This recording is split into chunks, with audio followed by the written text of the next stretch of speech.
정직함이 실수를 구한다. 제임스 알투처는 미국의 기업가이자 투자자, 그리고 베스트셀러 작가입니다. 그는 창업과 투자 과정에서 수없이 실패와 재기를 경험하며 삶과 성공에 대한 통찰을 글과 강연으로 전해왔습니다. 그가 남긴 말 중 하나가 바로 이겁니다. 정직함은 실수를 실패로 굳어지지 않게 하는 가장 빠른 방법이다.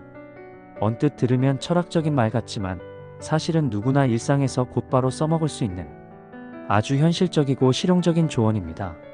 누구나 실수를 합니다. 완벽한 사람은 세상에 없죠.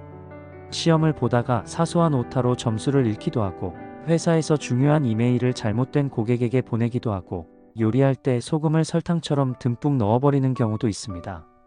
이런 순간 우리 대부분은 본능적으로 실수를 숨기려 합니다. 아무도 못 보겠지? 나중에 조용히 처리해야지. 하지만 경험해본 사람은 압니다. 숨긴 실수는 눈덩이처럼 불어나고 작은 문제가 결국 큰 사고로 번집니다. 예를 들어 보고서에 숫자를 잘못 적었는데 그냥 넘어갔다면? 며칠 뒤 그 자료가 회사 의사결정에 쓰여 큰 손실로 이어질 수 있습니다. 그때는 단순한 실수가 아니라 치명적인 실패로 기록됩니다. 결국 중요한 건 실수가 아니라 그 이후의 태도입니다. 반대로 정직하게 인정하는 순간 상황은 놀라울 만큼 간단해집니다. 네, 제가 이 부분에서 잘못했습니다. 바로 수정하겠습니다. 이 한마디는 실수를 문제에서 배움으로 바꿔줍니다. 사람들은 의외로 실수 자체보다 그걸 어떻게 대하는지를 더 중요하게 봅니다.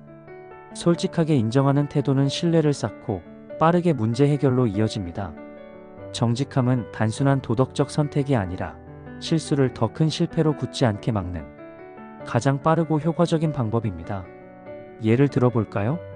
한 신입사원이 중요한 계약 문서를 인쇄하다가 마지막 장을 잘못 빼먹었습니다.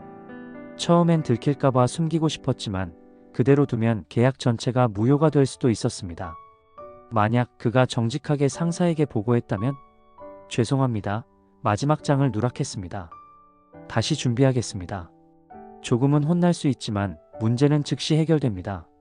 실수는 단순한 해프닝으로 끝나고 그는 오히려 솔직한 사람이라는 인상을 남깁니다.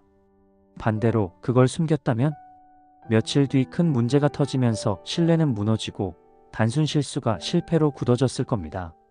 정직함은 실수를 드러내는 용기이자 상황을 빨리 정상으로 돌려놓는 지름길입니다. 관계에서도 마찬가지입니다. 친구와의 약속을 깜빡했을 때 사람들은 종종 억지로 핑계를 만듭니다. 갑자기 일이 생겨서 못 갔어. 몸이 좀 안 좋아서. 하지만 이런 핑계는 상대에게 금방 들키기 마련이고 신뢰는 점점 약해집니다. 반대로 정직하게 말해보세요. 미안해. 내가 정말 깜빡했어. 내 잘못이야.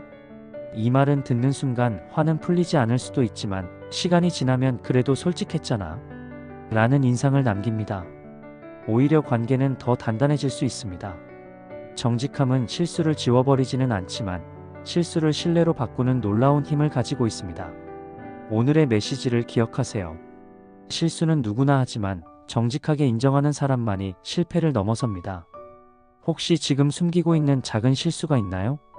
그걸 인정하는 순간 실패는 멈추고 성공의 과정으로 바뀔 수 있습니다.